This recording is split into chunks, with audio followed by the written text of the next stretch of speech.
verse 6.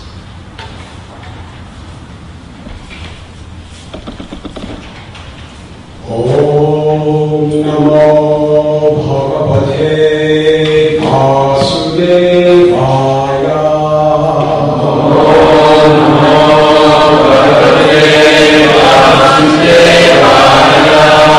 Om Namo Bhagavate Vasudevaya.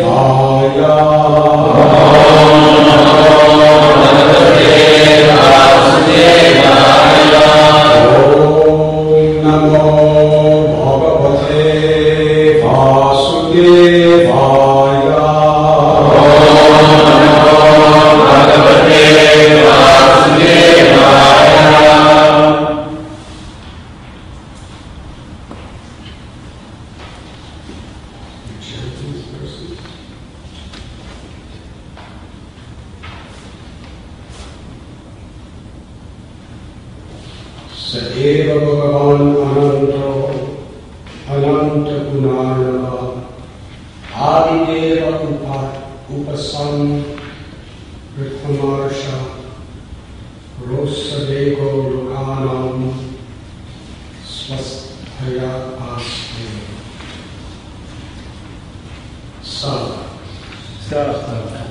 That Eva certainly Bhagavan, the Supreme Personality of Godhead, Ananta Dev, Anantaguna Arnava, the reservoir of unlimited transcendental qualities. Adi Deva, the original Lord, who are not different from the original Supreme Personality of Godhead. Upasamrita, who has restrained, Amarsha, of his intolerance, Rosha, and wrath. Vega, the force.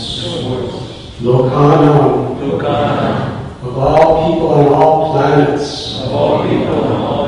Swasthaye, for the welfare. Aste, remains.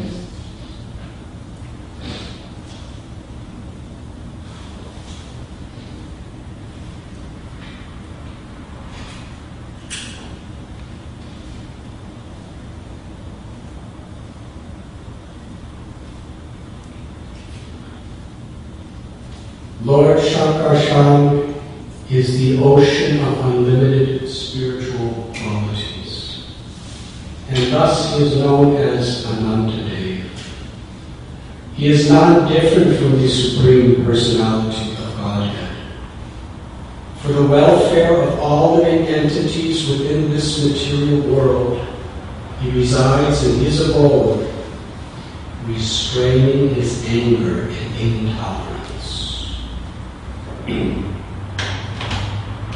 Report of His Divine Grace, Radhanath Swami.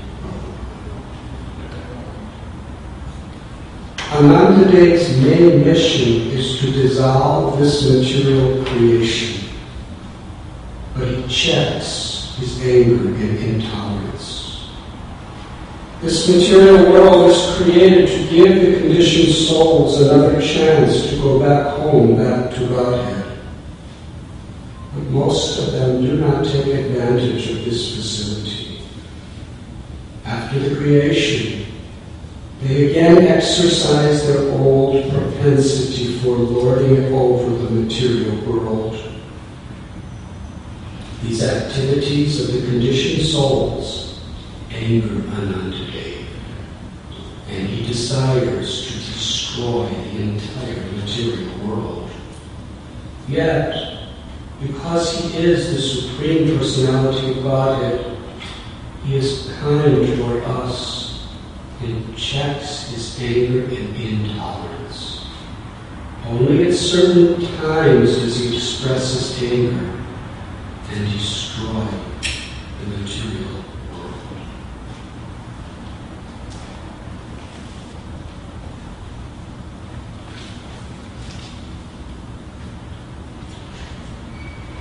Om Agyan Tiridandasya Gyananjana Salakaya Chakshurun Militam Jena Asmai Sri Gurave Namah Sri Chaitanya Manobhishtam Sthapitam Yena Bhutale Swayam Rupa Madhamayam Yadishva Parantikam Vandeham Sri Guru Sri Radhanath Sri Guru Vaishnavascha Sri Rupam Sarvajana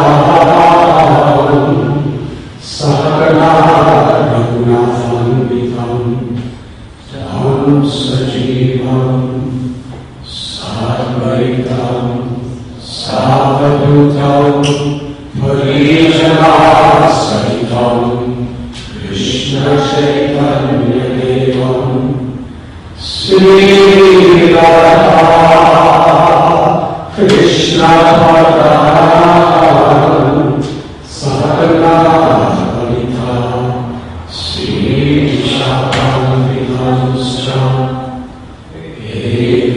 Karuna Sindhu Leelanando Jagatpate Gopesha Gopika Kanda Radhanatha Namostate Bhakta Vanchana Gaurandi Radhe Vrindavaneshwari Vishabharu Sudhe Devi Pranamami Hari Priye Vansha Paramparudyascha Kripa Sindhubhya Evacha Bhaktivanam Bhavanidyo Vaishnavendyo Namo Namah Sri Krishna Chaitanya Prabhu Nityananda Srimad Bhagavatam Srimad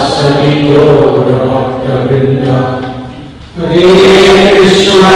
Hare Krishna, Krishna Krishna, Hare Hare, Hare Rama,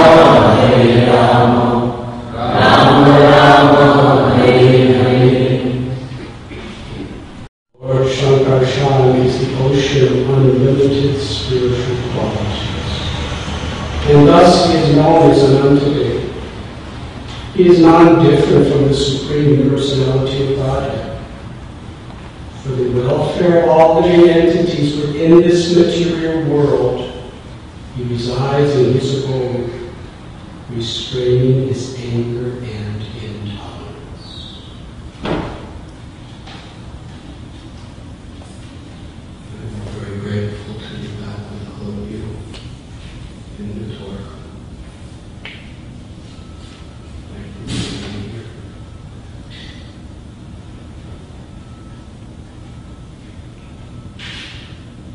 In this purport, in the fifth canto, Srimad Bhagavatam, chapter 25, the glories of Lord Ananta, text 6.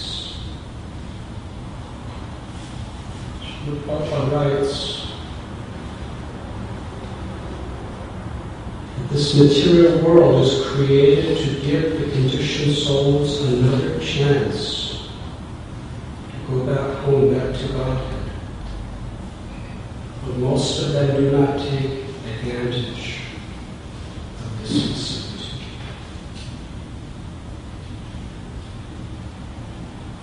The Lord descends again and again. Radha, Radha, Radha, Radha, to remind us of the very purpose of life, the very purpose of creation. Creation is designed in such a way by the Creator to ultimately frustrate all of our attempts to falsely, unnaturally try to be in control of the enjoyer and the proprietor. And to ask the basic questions: who really am I? Why is there suffering? What is the purpose of life? And how to achieve it? Without pilgrimages, when one actually sincerely makes these inquiries, the way Dr. Sutra tells us, that's when human life really begins. Human life is a precious opportunity for self-realization. The will of Mandir of Gopinath on the side. And it is so rare. And when one comes in contact with the path of true Dharma, it is the rarest of all rare gifts, the ultimate treasure, and how it should be carefully, conscientiously protected and utilized for its purpose. But material existence is such that even when we have the greatest of all great things that takes millions of births to achieve, our tendency is to take it to be something ordinary. And oftentimes to lose it. Or let life just pass without really taking advantage of this ultimate gift.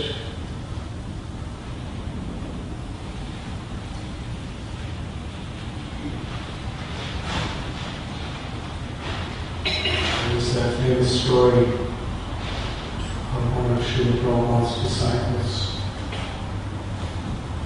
Srila Prabhupada told him that within this cosmic manifestation, this universe is just a tiny little speck. And within the universe, the earth is a speck. And within the earth, the city of Los Angeles is a speck. And within the city of Los Angeles, this temple, let's say the avenue is a speck. And within the temple, you are just a speck. And yet you are thinking the whole world is revolving around, the whole universe is revolving around you. So here the Lord, He has such a sense of humor in which He philosophically reveals the truth. Here is Radhanatha today. Such a huge personality that He's supporting not just the earth, He's supporting our universe. And it describes, and this was a literal explanation, that this entire universe is like a tiny mustard seed on the top of His gigantic head. You probably wouldn't even see it on His head without a magnifying glass. And there's unlimited such universes. And in this way, the Lord is sustaining. Just to give us a view compared to Krishna. This is just one of the unlimited heads of Ananta, supporting the unlimited universes.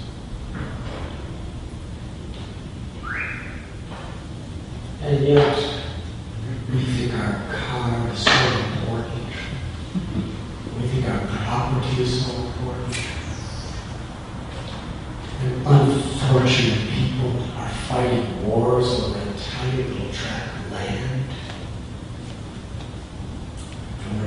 disputing about money. What is it all? Everything within this creation is insignificant. That's all the material world really is. It's simply insignificant. And it's all quickly being swept away by the current of time.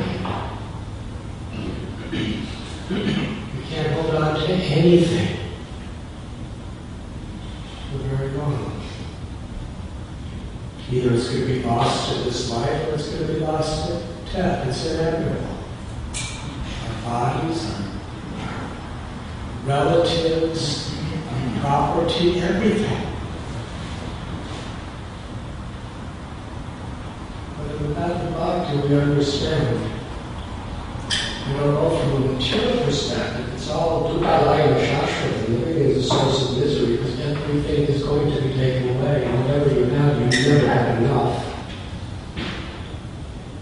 Even if you think you have enough for a while, it just isn't what you really want it to be. Or they are not what you want them to be. There's great frustrations in whatever situation. Pleasure, pain, honor, dishonor, fame, infamy, happiness, distress, success, failure, victory, defeat. Everything's changing in this world. But only we're them. And if we see these things in relation to Krishna, we understand that everything has unlimited value. Even these little specks of universes, and even the little specks within the specks of the specks of the specks of the universe. Everything has unlimited value if we see its eternal connection to Krishna, who is Sarvakaranakaram, this cause of all causes, the source of everything. Relationships we have, yes, we're all going to die. And within the eyes of eternity, our life is hardly a moment. But if our relationships are centered in Krishna, then our relationships have eternal, unlimited value. They're precious, they're sacred. The same car we drive, yes, it's going to be in the junkyard in a few years. As long as we're using it for Krishna, it's sacred. It's unlimited value. It's like we're not the electric chariots. You use those big wooden chariots for so many years, and you're paying so much money to store it every year. It's sacred. It's worth billions of times more than that. But now it's going to be dismantled. It will be where the wood will go and where it will go. That's for all of you to decide. Who's the new chariot? Let's see these bodies which carry the Lord within our heart. Carry them for some time. But because those chariots made out of the same kind of wood as so many as the taverns and bars of L.A. Same kind of wood is probably there. One is in the motivators, and the other is divine, sacred, and eternal. Because those chariots were used for Krishna, in the service of Krishna, in remembrance of Krishna. When the Bhagavad Srila Prabhupada explains, he compares his body to a chariot. The five senses of the horses. Mind and reins to control the horses. The intelligence is the chariot driver, and the Atma, the soul, is the passenger. Everything is supposed to be going according to the desire of the passenger. And the passenger is part and parcel of Krishna, an eternal servant of Krishna. You better serve the Lord Krishna and the gods. Therefore, the horses, the chariot, the mind, everything, the intelligence should be directing that chariot in the service of Krishna. Why not the actual chariot? Throughout its existence, all that wood and metal and whatever else was being used to glorify Krishna, for the pleasure of Krishna.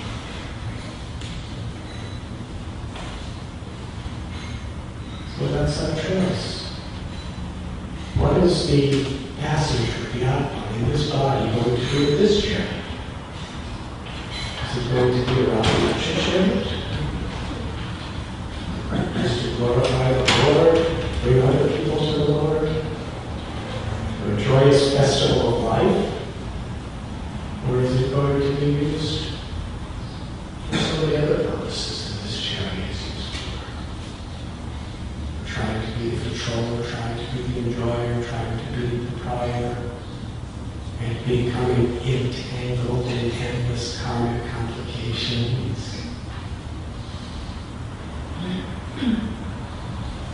And when we have a new body, which is going to happen, in Jagannath, they dismantle chariots every year. After the return of the action, they dismantle 700 trees to make those chariots every year.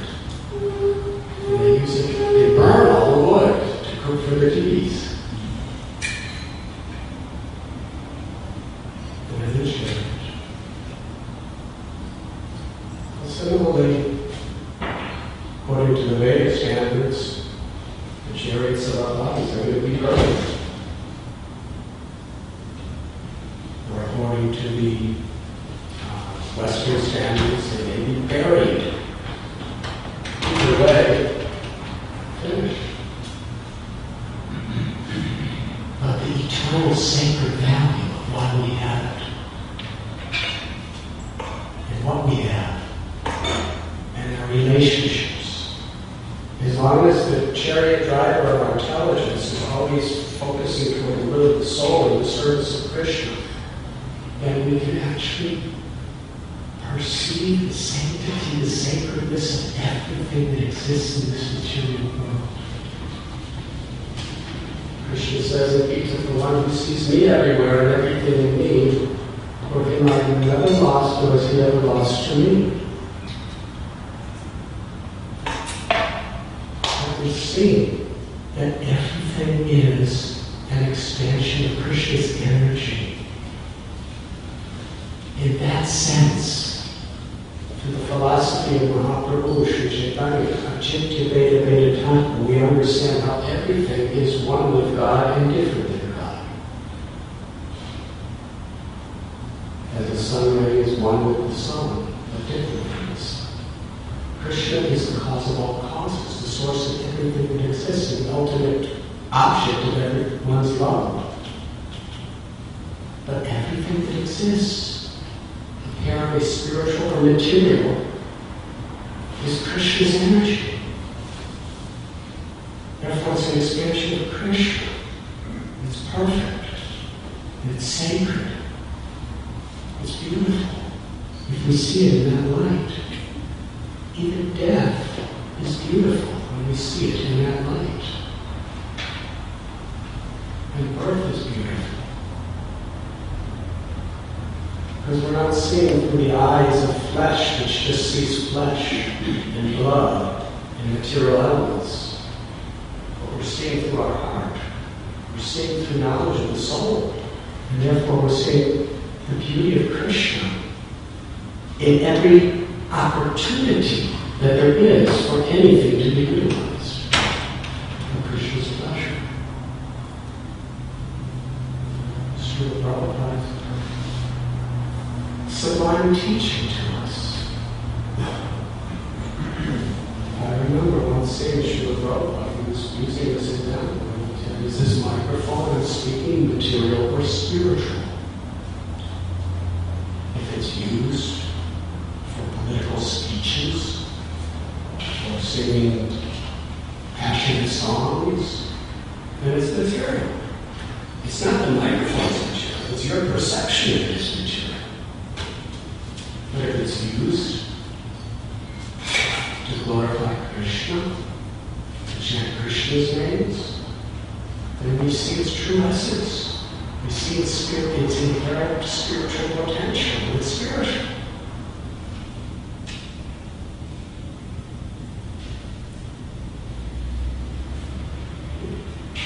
In this verse of Srimad Bhagavatam, Gopinath is showing us the true nature of his creation. We shouldn't take the creation from a material perspective very seriously. We should take Maya very seriously because she's trying to strip our consciousness away from the truth. But when we see the universe decorating the head of Ananta, and it's absolutely a spiritual, wonderful thing. If you don't see the relation with Ananta, then it's just a little speck that's soon going to be destroyed. That is our choice. And the whole material existence is just to understand this principle. To give a chance to the conditioned souls who have diverted their attention away from their true interest. To bring us, not just intellectually or theoretically from our hearts, a sense of need. Feeling the need to reconnect with God.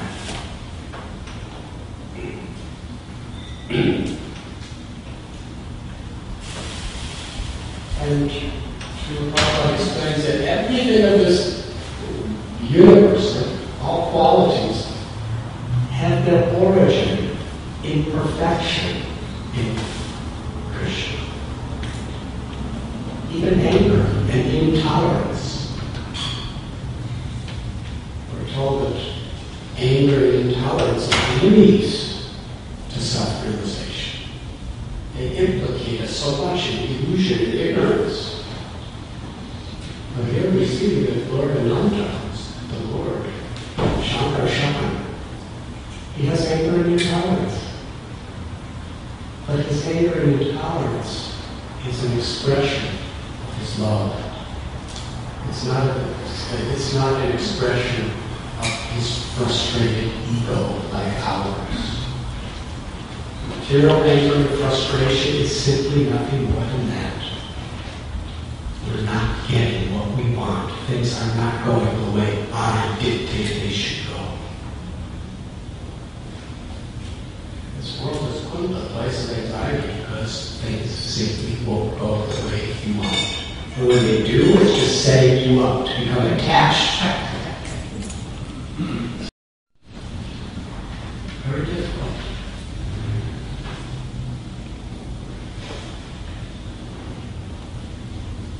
But the Lord's anger and intolerance, and the great souls in this world, their anger and intolerance, is an expression of their love to help us. It's without ego. It's without malice. When a loving mother becomes angry with her child, it's to teach the child.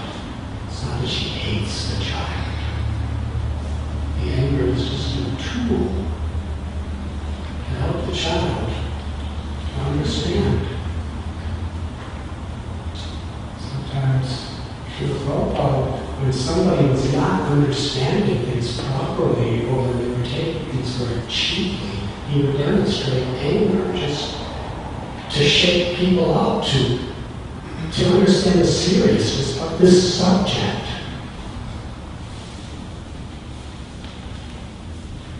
And sometimes foolish people accuse Prabhupada, you're not supposed to get angry, you're a saint. Getting angry because he cares about you. He's not just idly, neutrally just giving you some knowledge and not really caring at all whether you get it or not. It's an expression of love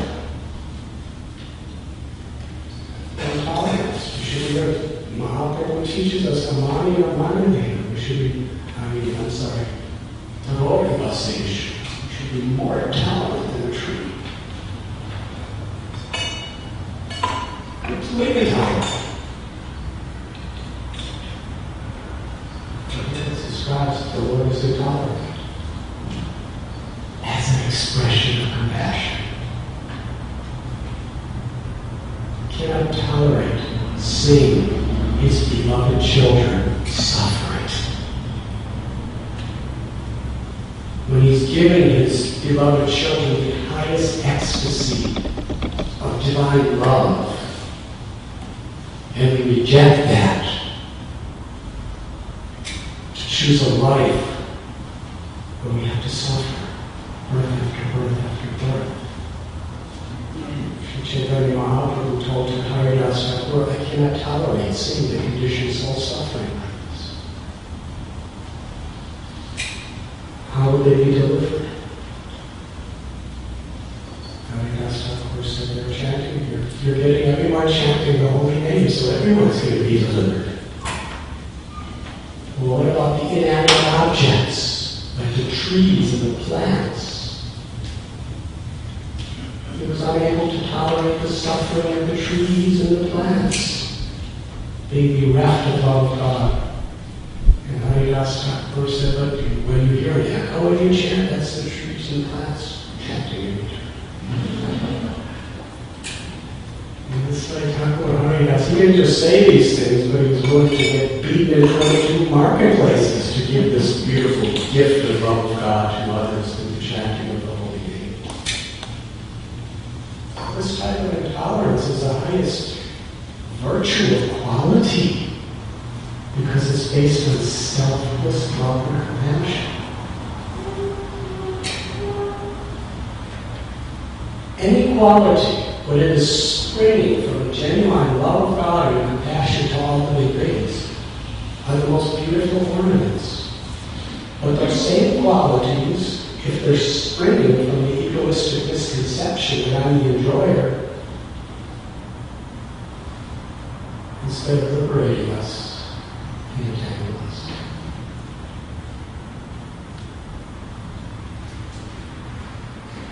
As far as this anger and intolerance, I will end the class by giving an example.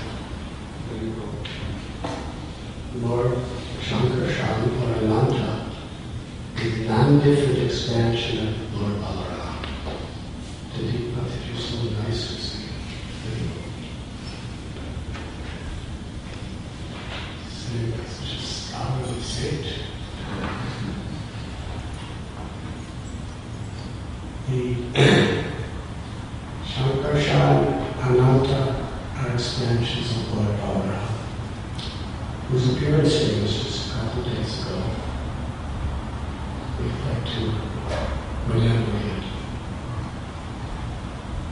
Here is, and Sri Chaitanya Charitamrita, Srimad Bhagavatam, they explain in great detail who is Maha Shankar Shan. This expansion of the supreme absolute truth, the supreme personality of God, who's the source of Mahavishnu, the source of Shirodakshaya Vishnu, the source of Garbhodakshaya Vishnu. He's the creator of the entire cosmic manifestation, is his expansion. The Lord of every universe, that who expands himself within the heart of every living being.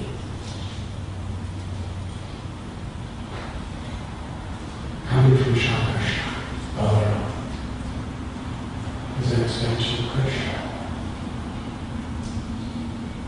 And just as Ananta is supporting and facilitating the entire material creation in his original form of Balaram, he's supporting and maintaining the whole spiritual worlds.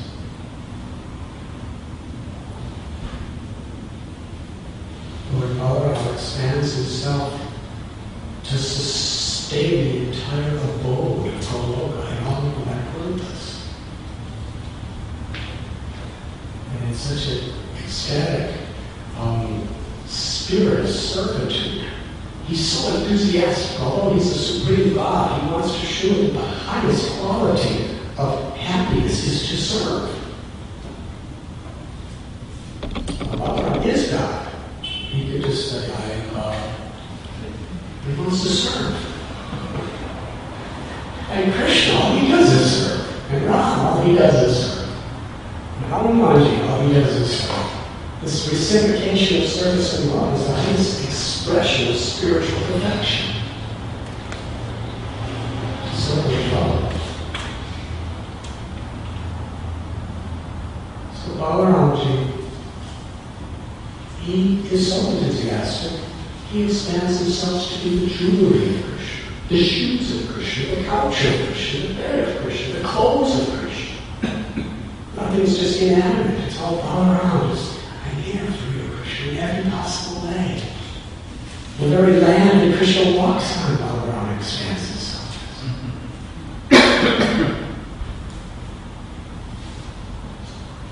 This was Lakshmana.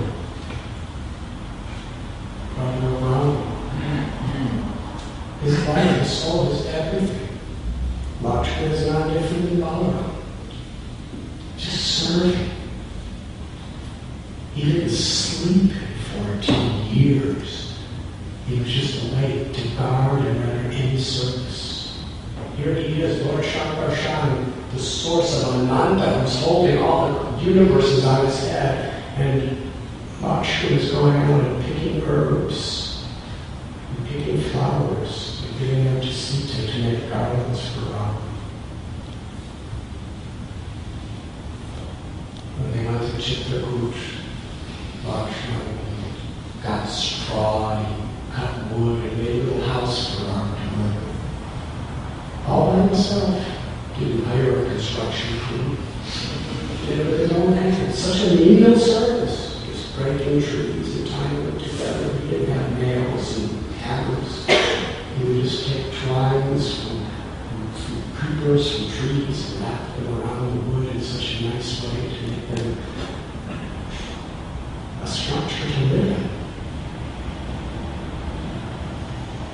And the service.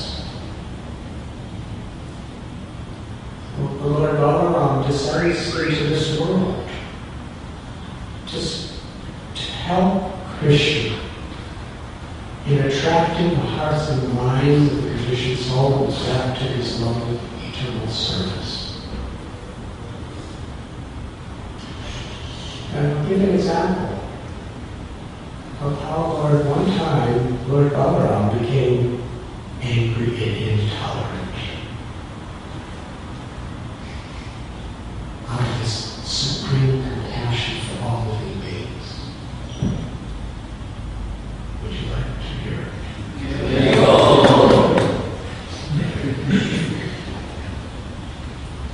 We know from Srimad Bhagavatam and Mahabharata there was this war brewing between the Kurus and the Pandavas. The exploitation of Duryodhana for the Pandavas was unbearable. And even though Krishna himself and Balaram himself and so many others tried to create peace, Duryodhana was so envious he could not listen. Even he wanted to arrest Krishna if Krishna didn't take his side. Ishma and Vidura are telling you, you are a fool, crazy, you can't arrest Krishna. He is the supreme absolute truth, he's God. Duryodhana didn't do that. But because of his envy and his arrogance, he was so covered over, he still thought he could arrest Krishna and force Krishna to take his side. Because he was so expert, he could get practically anybody else to do what he wanted by his diplomacy or by his threats. And he didn't even do that with God.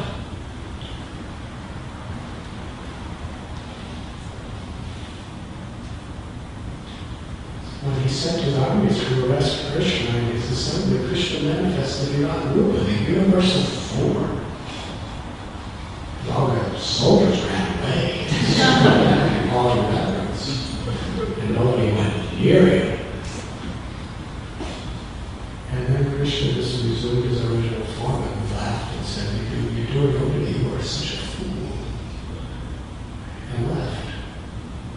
still Duryodhana thought he could defeat the Pandavas. Anyways, when all attempts for peace failed, it was decided,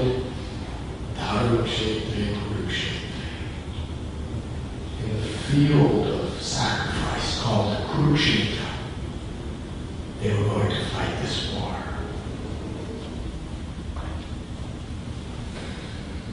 Now, whose side to take? Krishna naturally took the side of the Pandavas. But he staged it in such a way. Krishna knows past, present, and future. He knows everyone's heart. He even staged this so that it was Duryodhana's choice. Yes? Krishna really gave him every opportunity.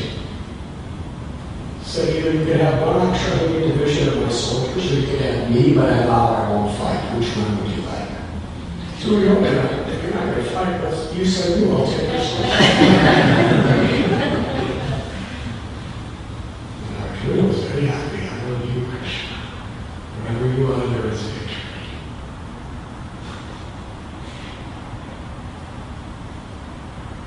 But Balaram, he was inconceivably merciful and compassionate to everyone. It's like the other day we were talking about Narada Muni. Narada Muni told Kamsa, why are you letting Vasudeva, and he didn't say that exactly. Kamsa allowed Vasudeva to be free with his wife and the child, and Narada came and said, I was just at a meeting with the demigods. And the whole meeting was a conspiracy to kill you. And all the demigods are going to take birth as the children of the god dynasty, and any one of these children can be Vishnu. Just wanted to inform you of this. And then comes the rest of Vasudeva, and Devaki put them in jail and killed every one of their children. And you might think, why did he do that? Because he's so merciful. He understood the 6 children of the 7 Garbhas who were cursed to be born in this way, and their only desire in life was to go back to their original place. And he knew that they would go back to Godhead eventually because of the arrangements he was making. And he wanted to speed up Krishna's descent into this world for the welfare of all living beings, and also he knew that Kamsa was going to get liberated. So he was thinking about the benefit of Kamsa too. So Balaram actually loved the Pandavas more than his life. But he also loved Duryodhana. He agreed to be Duryodhana's teacher. He taught Duryodhana how to fight in the club. Even knowing he was going to fight with the Pandavas. Why did he do that? Because he's Balaram. Inconceivable Achintya Shakti. Everything the Lord does, he knows he has the perfect reason. And it's always out of the highest love and compassion for all living beings. So Balaram was impartial. When the battle of Kurukshetra was to begin, he decided to go on pilgrimage. He didn't want to be around, he didn't want to take sides, he didn't like all this fighting. So it described him to so many holy places and eventually came to Naimisharanya, where a whole group of sages had gathered to hear Omaharshan Sutta speak from the scripture. They were performing a grand yajna. When Balaram appeared, all these great, realized, liberated sages and yogis, they saw Balaram. They knew who he is. He's the Supreme Lord. They stood up with folded palms. They greeted him. They chanted beautiful hymns for him. They worshipped him. And they gave him a nice seat. But But in that whole assembly, one person who was sitting on the raised, elevated seat, who was the selected man who was speaking, his name was Maharshi. He did not stand up. He didn't even put his hands together to greet Balaram. Balaram is the original super soul in everyone's heart. He knows our desires. He knows our intentions. And he understood the intention of Maharshi. And Balaram became angry and intolerant. He said, although he is a disciple of the divine sage Vyasadeva, and he has thoroughly learned many scriptures from him, including the religious laws, the epic histories and the Puranas. His studies have not created good qualities in him. Rather, like he studies the scripture like an actor studies his part. Because he is not self-controlled and he is not humble.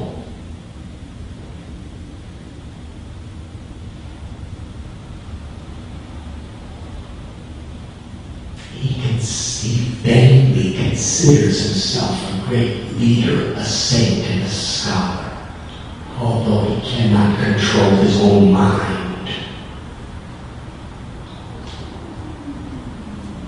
Balaram continued, I have descended just to kill such hypocrites as this person. And Balaram picked up one single blade of kusha grass. It's just a piece of grass.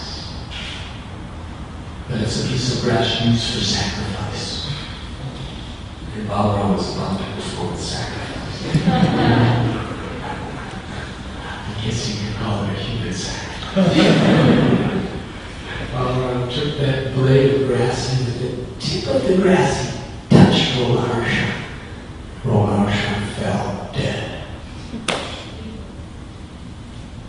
All the saints and sages were shocked to see this. Balaram, why did you do that? He's our leader. He's the one who is supposed to speak from the scriptures for all of us. And before he began speaking, we bestowed upon him the blessings that he would live a long life. A healthy life. And he would be empowered to speak. And now he's dead. So Balaramji, you think, although you are the Supreme Lord and you are independent and you do anything you want, just for the sake of the people in general, you think you should perform some atonement for this act. To set a good example. Balaram said, if you like, I'll bring him back to life and make him just the way he was. They said, no, we can't ask you to undo what you've already done because we've already used the kusha grass. And then Balaram said, according to the scripture, a father lives to his son. So his son, Ugrashapa, bring him here. And I will give all of the benedictions and blessings that you gave to Romaharsha Sutta will be conferred upon his son. And they brought the young man there. And Balaram blessed that boy to be the great scholar, self-realized saint, to live a long and healthy life. And he became Sutta Goswami. who happened to be at a place called Sugata. Any of you been to Sugata? Raise your hand. It's one of the holiest of holy places that nobody goes.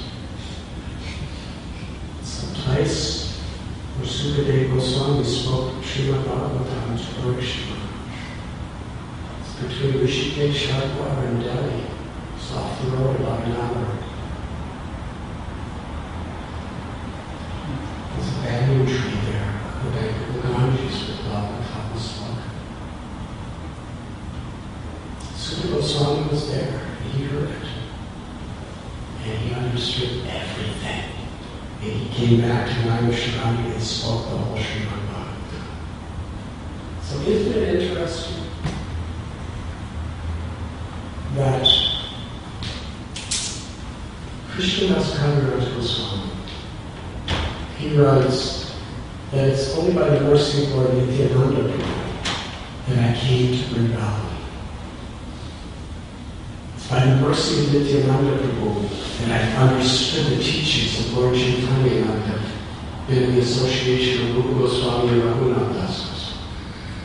Nityananda Prabhu staged Krishnadas Kaviraj Goswami to write Chaitanya Charitamrita. Nityananda Prabhu was the guru of Vrindavan Das Thakur. And he ordered and empowered Vrindavan Das Thakur to write Sri Chaitanya Bhagavat. So actually all that we know about Lord Chaitanya is by the mercy of Lord Nityananda Prabhu.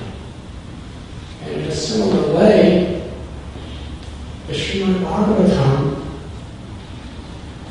it was very instrumental because what we have as the Bhagavatam today was very much the words of Suta Goswami, who was empowered and blessed by Lord Nityananda Balaram.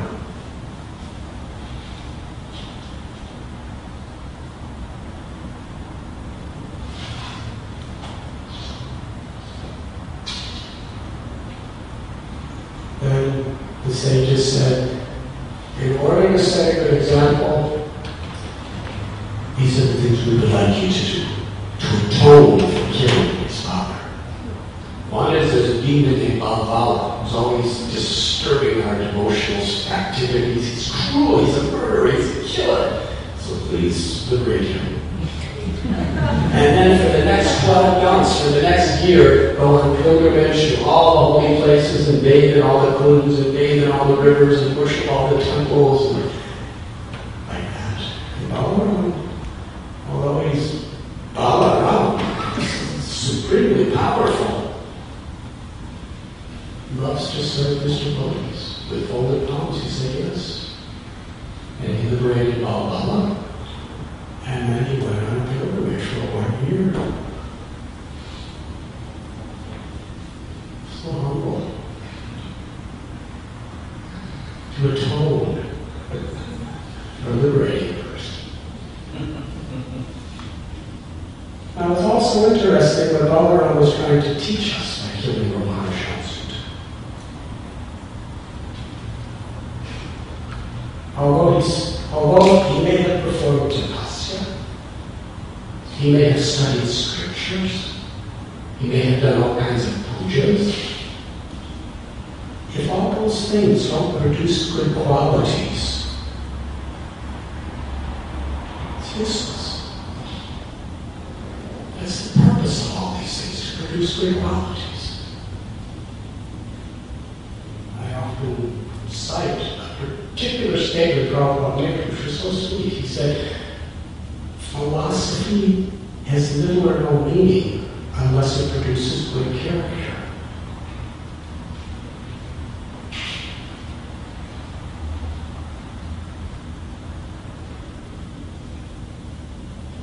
We can be proud that we are disciples of Bhaktisiddhanta Saraswati, or disciples of Prabhupada, or disciples of Lord Chaitanya. A real disciple means living with the qualities that they teach. Rama Maharshi was a direct, dear student, disciple of Vyasadeva. everyone in our paramahansa sits on the Vyasasana. Yes, we remember Vyasasana every day. We're reading his book, Srimad Bhagavatam. We're reading his book, Bhagavad Gita. We're sitting on his seat. Vyasasana is such a prominent person. Can you imagine being a direct disciple of Vyasasana? It's a very exalted position. And not only being a disciple, but really thoroughly learning everything he said and being able to repeat it in a spellbinding, mesmerizing way. In Nigidi, every one of those people were great scholars and sages, and they chose him because he was the best, most charismatic, powerful speaker. But despite all that, such a guru, such learning, such honor and respect he's getting, he didn't have good qualities. And what were the two qualities that Balaram said were paramount, most important? To be self-controlled and to be humble. Lord Chaitanya told Radhanath Swami, one of the renounced order must be Amanyamanadena, eager to offer all respect to others and not expect in return.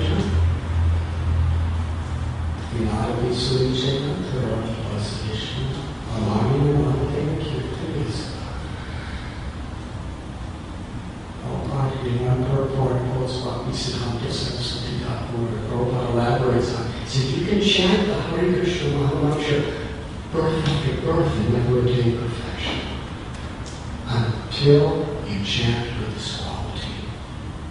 And then he quoted Trinayati Sujana, to be humble like grass, tolerant like tree, offering all respect to others and not expecting in return.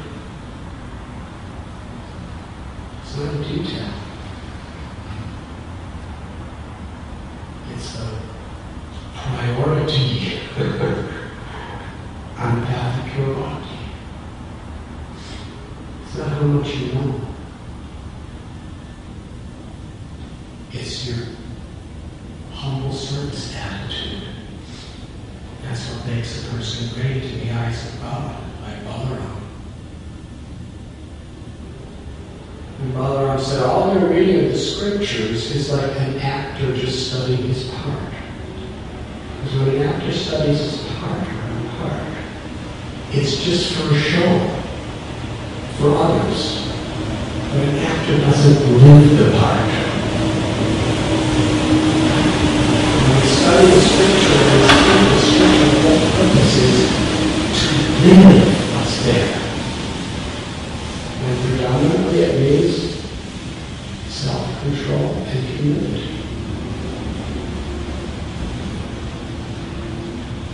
And although he was so big and so powerful and so arrogant, he was sitting above everyone else.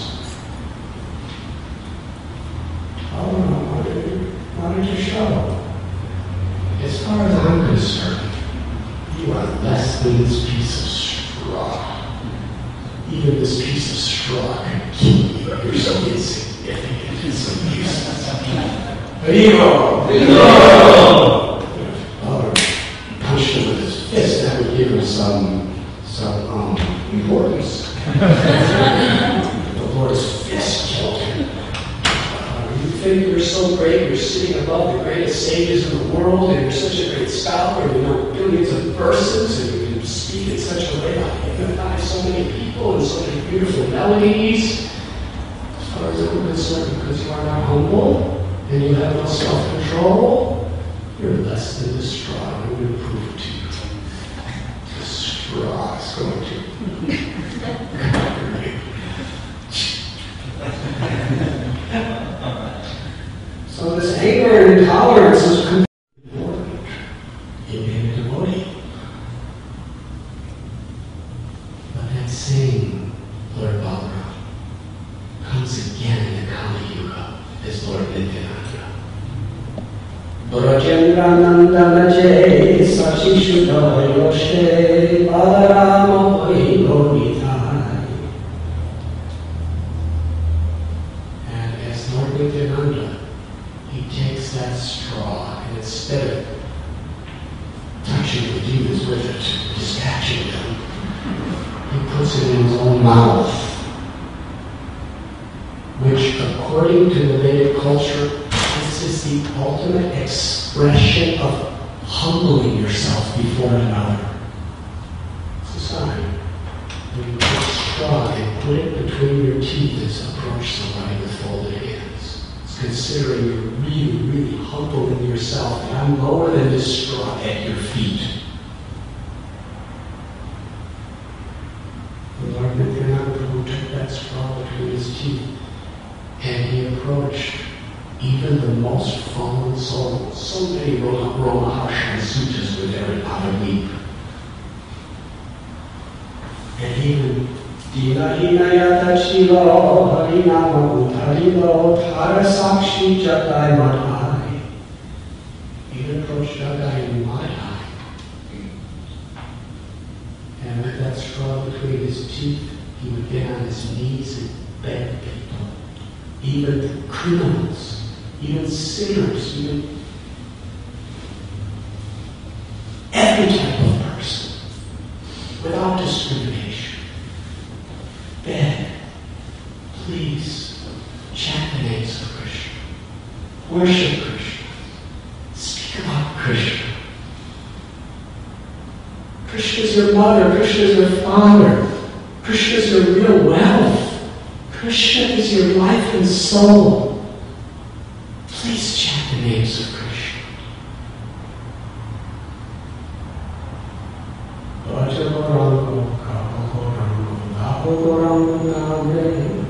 Say, take the name of Gauranga, worship Gauranga, speak about Gauranga. If you chant the holy names of the Lord, as Lord Gauranga is telling, you will be my life and soul.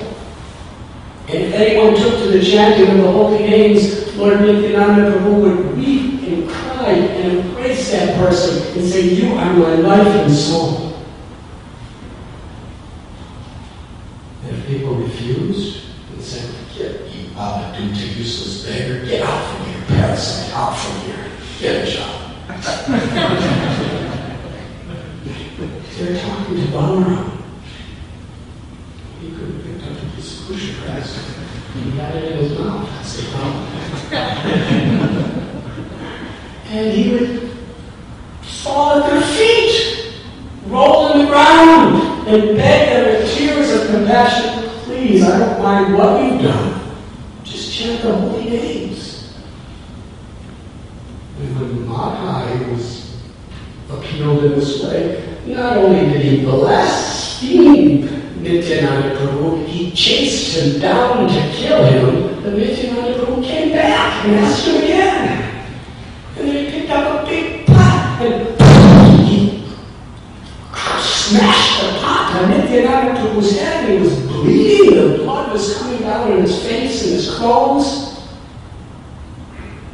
He still didn't take the straw out of his mouth, figuratively, with folded hands. He said, I don't mind that you have done this to me, but what I mind is you're not taking the opportunity for ecstatic love of God. You're going to have to suffer all these sins. And when Lord Chaitanya Mahaprabhu approached and called for his suitors on chakra, and he was angry and intolerant too at that moment. He was about to sever the head of Madhai. Lord Nityananda stopped him. He said, no. Prabhupada explains it in these words. If you kill him, you might as well kill everyone. More or less everyone's like this. We have come in this incarnation to kill their demonic mentality with the holy names and give them love of God. Nityananda said, actually, he hit me, but it doesn't hurt. He begged Lord Chaitanya to give him mercy. And by Nityananda Prabhu's mercy, Jadai and Madhai took to the chanting of the holy names and became perfected Paramahamsa saints.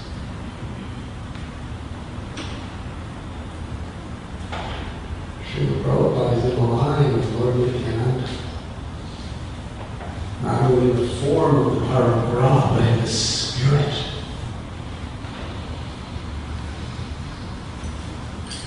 It's an all-powerful Acharya. But he called himself an insignificant beggar in his prayers. And he traveled around the world on Nityananda Prabhu's behalf 12 times. So humble, so merciful, just giving the holy name, giving the culture of pure devotional service.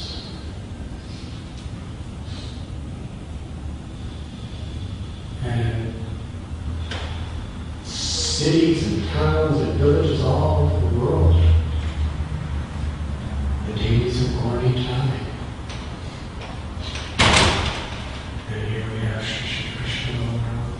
I mean, Baladev Subhadra Jagannath and those many devotees.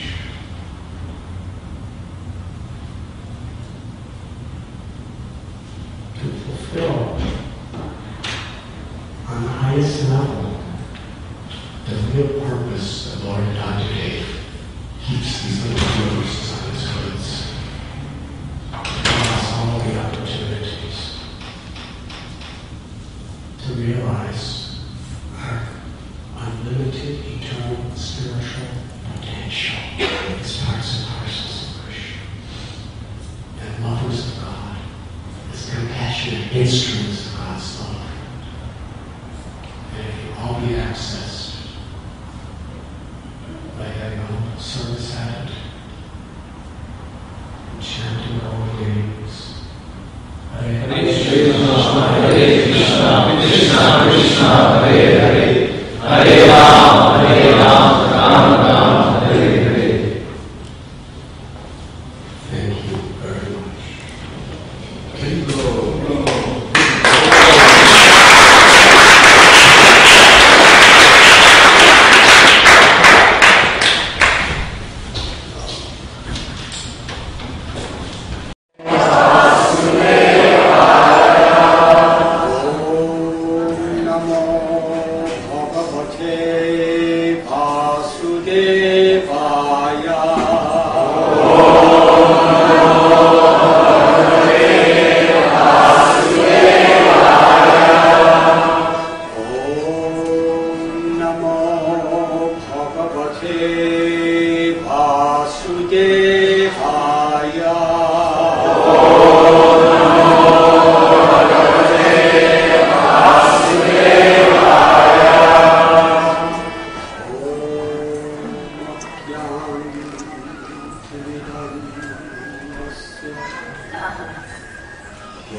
Namaste Saraswati Deve Chandravani Mandir பக்கத்துல தான் அவங்க இருக்காங்க. இப்போ என்னால போக முடியாது. ஓப்பனா இருக்கான்னு பார்க்கலாம்.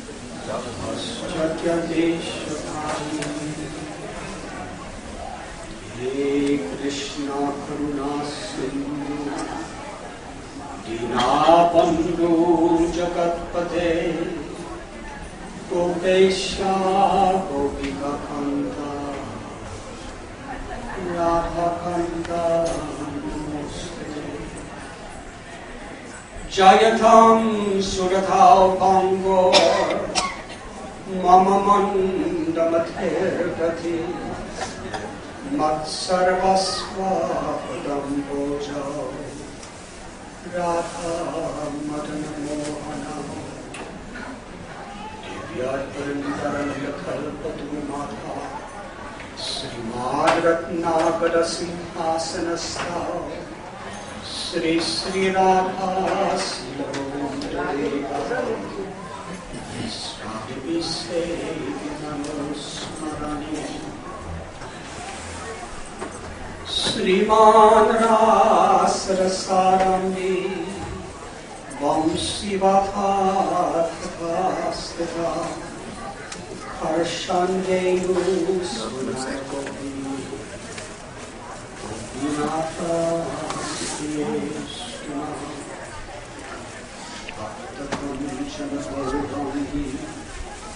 Radhe Vrindavaneshwari Rishabhanu நடந்து போயிடலாம் இண்டு வரைக்கும்.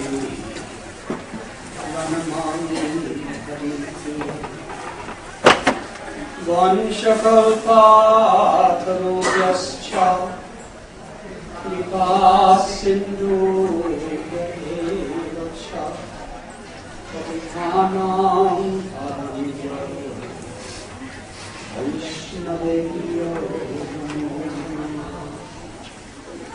Sri Krishna Chaitanya Prabhu Nityananda Sri Prabhupada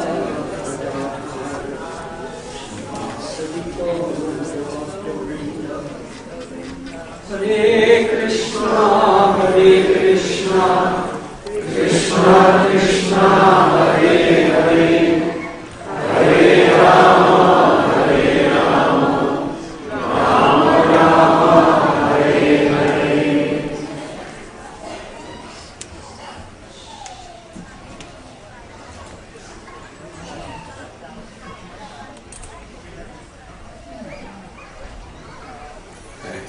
Hare I'm very grateful and honored about this opportunity to serve all of you by speaking some words on this most blessed and holy night of Judaism.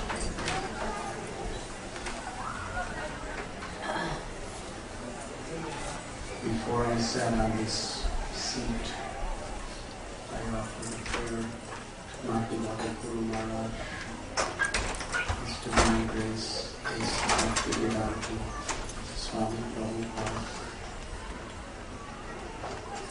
And I looked around in the temple tonight,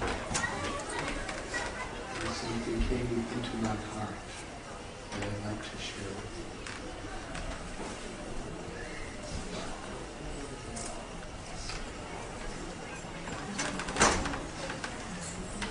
Tonight marks a very historical event.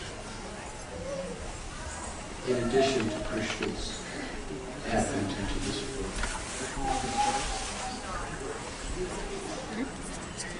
Exactly 40 years ago, Srila Prabhupada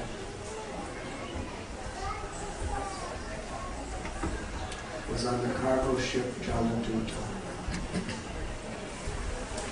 in the Arabian Sea.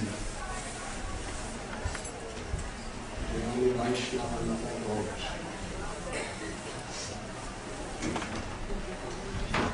All alone, as the boat was going along the Arabian Sea, old cargo ship, Srila Prabhupada celebrated Janmashtami. On Friday the 13th of August, 1965, Srila Prabhupada boarded the Jaladuta in Calcutta. And he was already getting seasickness.